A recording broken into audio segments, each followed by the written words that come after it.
దేవుని వాక్యం చదువుకుందాం. మత్తయి సువార్త 16వ అధ్యాయము 18వ వచనం. మరియు నీవు పేతురువు, ఈ బండ మీద నా సంఘమును కట్టుదును, పాతాళ లోక ద్వారములు దాని ఎదుట నిలవనేరవని నేను నీతో చెప్పుచున్నాను. చాలు.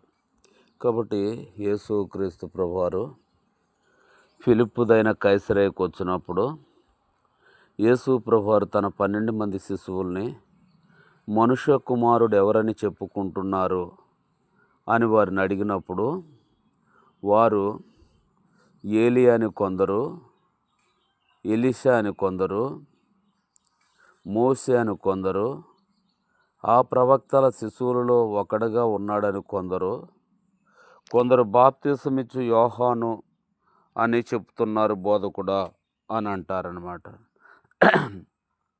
అప్పుడు ప్రభు అంటాడు, మరి మీరైతే నేను ఎవడనని అనుకుంటున్నారు అని శిశువులను అడుగుతారు.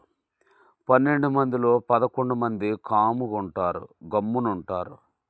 అయితే పేతురు లెగిసి నిలబడి, ప్రభువా, నీ సజీవుడు అయిన దేవుని కుమారుడు అయిన క్రీస్తువు అంటాడు.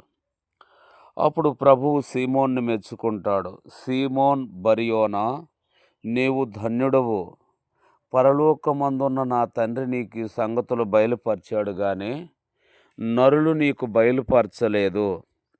మరియు నువ్వు పేతురువు, ఈ బండ మీద నా సంఘమును కట్టేదను, పాతాళ లోక ద్వారములు నిలవవు, దాని ఎదుట నిలవని పేతురుతోని 12 మంది శిశువులతోని యేసుక్రీస్తు ప్రభువు చెప్తాడు. కాబట్టి నేను కూడా దేవుని మాటలు నమ్మి విశ్వాస